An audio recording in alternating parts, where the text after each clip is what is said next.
Colonel Douglas Macgregor joins us now for our weighing in on all of this to make sense of what's happening in the world as Iran has now fired back, struck targets. We knew that this was coming. It didn't take 2 months for that to happen. Like the last time, Iran waited 2 months before this attack. It was almost immediate. Colonel Douglas Macgregor, great to see you. Thank you for jumping on with us today on this emergency broadcast. How are you? Good. What do you make of, first of all, maybe you can sort of paint a picture on exactly what happened here. How did this happen? And then what happens next? Well, I don't know if you saw the tweet, or X as we call it right now, that I sent out. But yes, I think brilliant. we need to understand that's essentially what's happened in a nutshell. First of all, President Trump, whether he admits to it or not, has made us a co-belligerent. He's essentially admitted by his actions and some of his words that we were in on this from the very beginning. And this is really disturbing, because from this point forward, I don't think anything we say, anything this government says, is going to be taken seriously by anyone in Moscow or Beijing or Tehran or Ankara or anywhere else. And that's the worst part, because clearly he helped to lull the Iranians into a false sense of security and set them up for this disastrous attack. So that's one thing. So the other thing is that short run, everybody's running around in Israel and declaring victory. Israel's supporters, I should say, their paid agents in the United States are supporting or are, telling everybody how happy they are. But in truth, this looks an awful lot like an Iranian Pearl Harbor to me. And nobody here today remembers, I was born shortly afterwards in 1953, but the Japanese attacked Pearl Harbor, they sank some ships, and then they too celebrated and sailed home. It didn't work out very well for them. And I think the Israelis are in a similar position. The Japanese could have landed and seized those Hawaiian Islands, and then it would have been hell for us to get them back. It would have taken at least 2 years. Who knows what might have happened? Fortunately, they didn't do that. The difference is that Israel cannot consolidate its victory over Iran. But they're assuming that they'll have help from us, that we will jump in with both feet and rescue them. In the meantime, the Iranians are firing all of their older missiles. And by older missiles, I mean old technology. And the old technology is being shot down, which is the goal. They want the Israelis to waste all of their inventory on these old missiles before they start using the really high-end, devastating material. So I think this is just the beginning. The other part of this is that we're now going to see the rest of the world sort of link arms around Iran. Because if you're sitting in Moscow or Beijing or Ankara or anywhere else, and you see what's happening to Iran, you say, well, look, if we don't stand by these people, inevitably we'll be next. We'll just be one more dead name on the list like Gaddafi.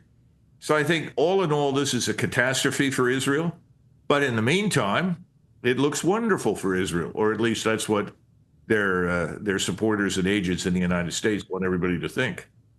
Now, I think that there will be people who say, look, you supported Trump and this is happening.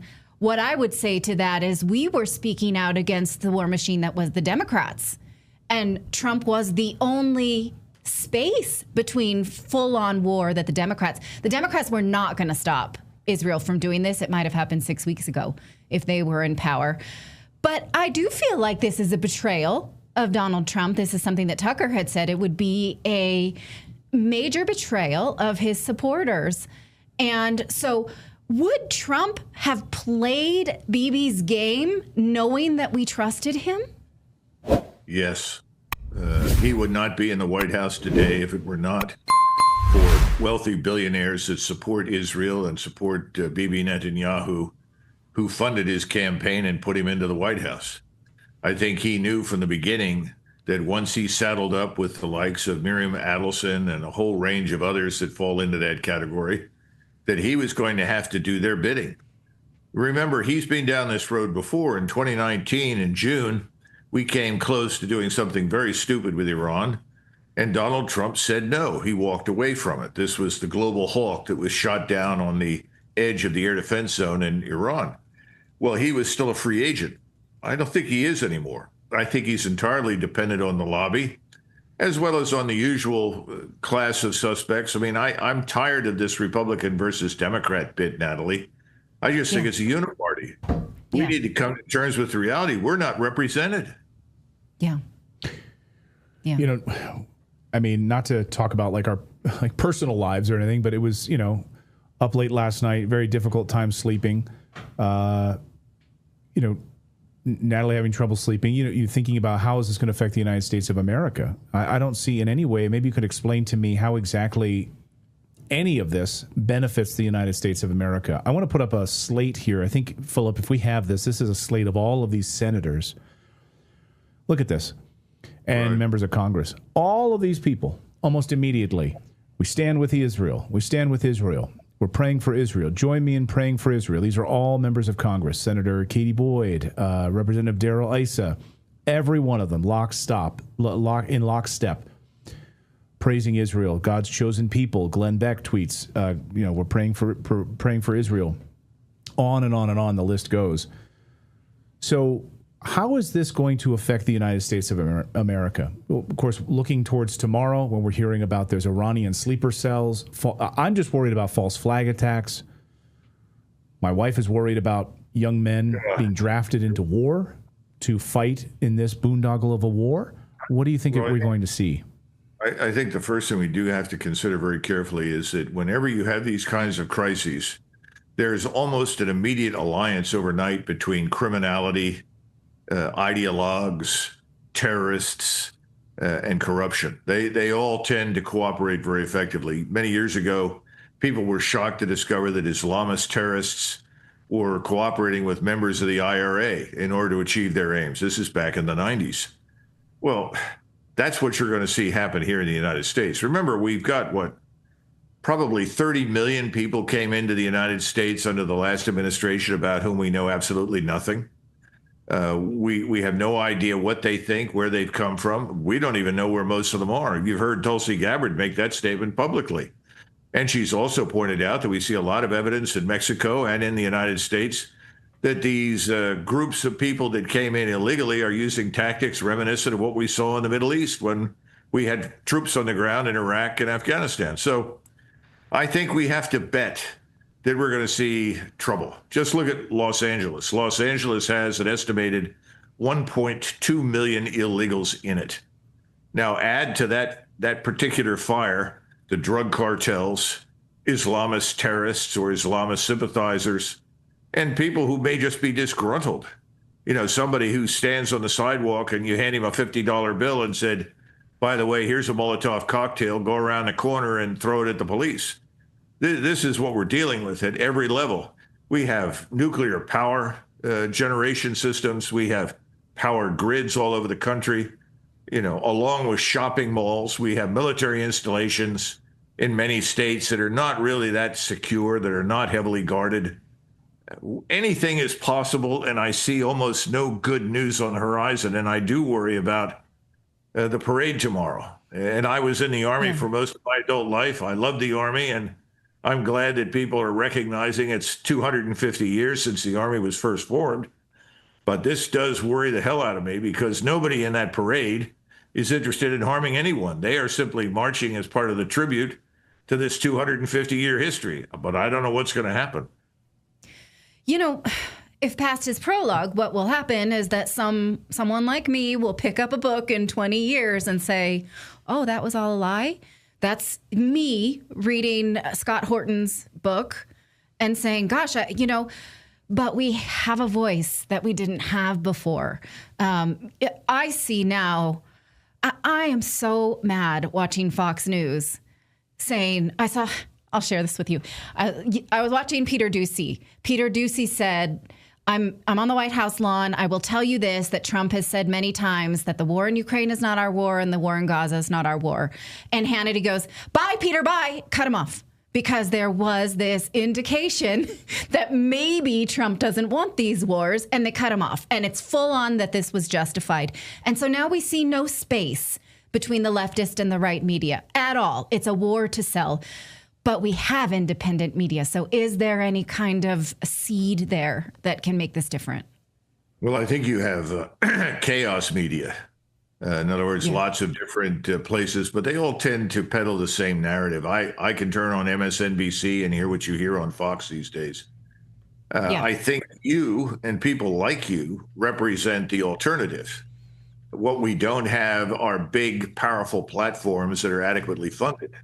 Where are the billionaires that actually care about the country? We've got lots of billionaires who are hopelessly devoted to Israel and devoted to this idea that the world is a better place when we're bombing people everywhere. Those people are willing to spend their money to control the narrative and to disseminate what they want. We need people who are simply interested in the truth. We don't have what I would call authority media. You used to be able to turn on the television during the Vietnam War, and when Walter Cronkite came on in 1968, and he said, or 69, after the Tet Offensive, he said, it's time for us to get out of Vietnam. This isn't working. It doesn't make sense. People are dying pointlessly. It's time for the government to find a way out. Well, everybody believed him because he was truthful. We didn't expect him to lie to us about anything, and he didn't. What have we got now? Well, we've got you, Natalie, and we've got a lot of other good people, but we don't have the power behind you. Redacted needs more than, the sampling that you read. And we're shadow banned on a lot of platforms. And then we get, it's deeply disturbing. Colonel, because of your military expertise, I want to ask you now in Tel Aviv. So Glenn Greenwald moments ago posting this 2021 New York Times piece about the new IDF Supreme Command Post, which is in the heart of Tel Aviv. And they built this massive bunker system for the IDF, and they specifically built it beneath civilian buildings in Tel Aviv. They call it Fortress of Zion. And it was, of course, deliberately placed there to be so it couldn't be attacked without seemingly hitting civilian sites. So what do you where do you see Iran's targets? Are we going to see a lot of civilian infrastructure struck, mostly military targets, and then will Iran over 24 hours say, okay, we're done now, let's let cooler heads prevail, let's go back to the nuclear negotiating table? We see moments ago hypersonic missile attacks inside of Tel Aviv, and they can't stop it with this Iron Dome. So maybe you could just talk military, tactically and strategically here for Iran. Well, Iran, first of all, has an almost inexhaustible supply of missiles, and they have alternative sources. They can not only build their own missiles, they can get additional components and warheads from other sources, whether those sources are North Korea, China, Russia, as I said before, potentially even Pakistan. And now the Turks are coming online and saying that they support Iran. And I'm sure that there are others. So I think there won't be a shortage of things for the Iranians to fight back with. The real question now is, what do we do? And I think President Trump is already signaling that he'd like to go back to the negotiating table. The problem is that no one believes him. He's destroyed his credibility. I don't think anybody's going to show up to negotiate with him about anything. So I think this is going to go on, and it'll get worse the longer it lasts. And eventually you reach the nuclear threshold. That's what's always worried me, because as the Israelis become more and more desperate and realize just what a terrible position they are in, that's when they threaten the use of a nuclear weapon. Now, the danger, of course, is that by that time, others will have provided nuclear weapons for use against them. In other words, unless there is some sort of miraculous come to Jesus moment in Israel, and I don't think it's going to happen there, this is going to reach a climax, and the climax is not good for Israel. It's going to be disastrous for the Middle East, disastrous for the world. But it may be unavoidable now. The Israelis are operating on a degree of self-congratulation, self-importance, self-love that you can't even begin to imagine. And you just pointed out a good example of where their thinking lies. If they're going to be defeated, then I think their attitude is, we'll pull the plug on everybody and kill everything. And that's a catastrophe, too. I don't know what to say about that. Well, I'm just projecting the future right now. I don't know what's going to happen. Right. But the Iranians, contrary to popular belief, whatever mistakes they've made, and I don't think they've made very many. I mean, everybody says, well, they should have given up enrichment. Not really. That's a sovereign right. And enriching uranium for purposes other than military is totally legitimate. Lots of countries have it. Lots of countries do it. The Indians and the Pakistanis both have nuclear weapons. They're too smart to use those things against each other. So in a sort of perverse kind of way, there's been a mutual balance of terror there that has helped to preserve some degree of peace. The problem we have right now in the region is you've got one country that has nuclear weapons. They want to maintain that monopoly, and they're willing to do anything against anyone to keep it. And that's where we are. And we, unfortunately, have encouraged it and underwritten it. Now, could this affect us here at home? Could people become so frustrated with us that ultimately they just attack us as well? I think we're going to see that in the region. It could actually spread to Europe because we have military installations there that the Iranians and others in the Middle East could attack. But it could also happen to us here in the United States. Remember, the southern border, Mexico, is America's soft underbelly. In other words, it's the place you go for strategic advantage against us because it forces us to fight on multiple fronts. We're not prepared for that in Mexico, but it could happen. Yeah. Militarily, I mean, did you guys prepare for when someone would hit nuclear facilities? So we now have confirmation from the Iranian side. Well, you know, the Israeli side, of course, told us that Natanz nuclear facility in Iran was destroyed. Iran is now saying there is radiological disbursement, and they're trying to contain it. So radiation is now escaping from this, and I don't know how many other facilities. I mean, what are we talking about here, Colonel? I mean, well, you could nuclear fallout across. That will also bleed into Qatar, which has been trying to mediate our peace talks, which was supposedly an ally. Well, Natanz, of course, is a facility that was not very deeply dug in. It's also a smaller facility. That doesn't mean it's any less disturbing what you're describing. And Iranians are talking about evacuating up to 1 million people to get them away from the Natanz facility. I don't see any evidence that the Israelis care at all about that. In fact, they may be celebrating it.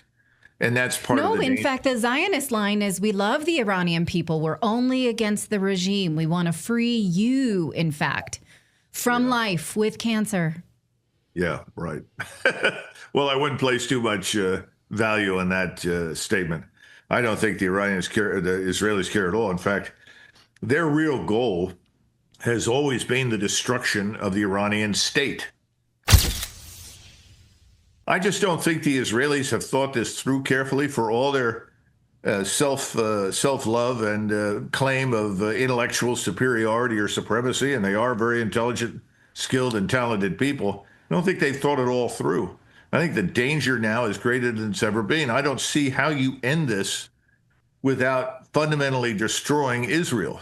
That's the biggest and the dumbest aspect of this whole thing, that the Israeli state itself stands an excellent chance of not surviving this.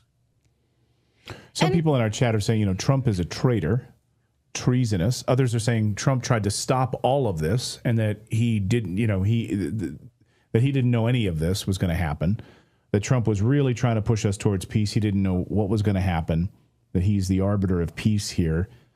I don't know that I believe. I mean, for months this has been planned. I don't buy that for a second that the Trump administration wasn't in on this or worked part and parcel with them. We just got word a few minutes ago that the U.S. Navy is now shooting down Iranian missiles. So the U.S. Navy is actively involved in this right now. Of course, they have to be. These are Aegis-class destroyers. They have a role to play. I'm sure before long we'll see lots and lots and lots of troops show up. Now, when I say troops, I'm talking about combatants at sea, vessels, submarines. And by the way, I would fully expect to see the Russians show up with their submarines, the Chinese with their submarines.